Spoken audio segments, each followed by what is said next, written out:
Israel கூட America வந்து எதை செஞ்சாலும் நான் உன் கூட நிற்கிறேன் போய் அடின்னு சொல்லுது. உலகத்தோட என்டையர் ட்ரேடோட பேசிக் கரன்சிலேருந்து எல்லாமே அங்கே வச்சுருக்காங்க, அமெரிக்காவில் இருக்குது.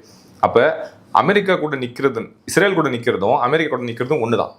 அப்போது நான் யார் கூட நிற்கிறேங்கிறது இந்த சின்ன கண்ட்ரிஸ் எல்லாத்துக்கும் என்னென்னா, நான் இஸ்ரேல் கூட நிற்கிறது நல்லது. ஏன்னா அமெரிக்கா எனக்காக ஃபேவர் பண்ணும். ஆனால் காசாவில் இருக்கிறவங்க ஒரு வேல்யூ இல்லாதவங்க அப்படின்னு ஒரு ஒரு ரொம்ப பாவர்ட்டி. இப்போ சாப்பாடை நான் எடுத்துட்டேன்னா நீ பஞ்சத்தில் சாவுற, அப்போனா எந்த அளவுக்கு ஏழ்மையில் இருப்பாங்க. இந்த இடத்துல இருக்கணும்னு இருக்கிறாங்கன்னா அப்போ அவங்கள அடித்தா ஒரு வேல்யூ இல்லைன்னு ஆகுது இல்லை. ஆனால் நான் இஸ்ரேல் கூட நின்னா எனக்கு வந்து சாஃப்ட்வேர் கொடுப்பாங்க, பெகசஸ்லேருந்து இருக்கிற எல்லா டெக்னாலஜியும் வரும். எனக்கு அது முக்கியமா?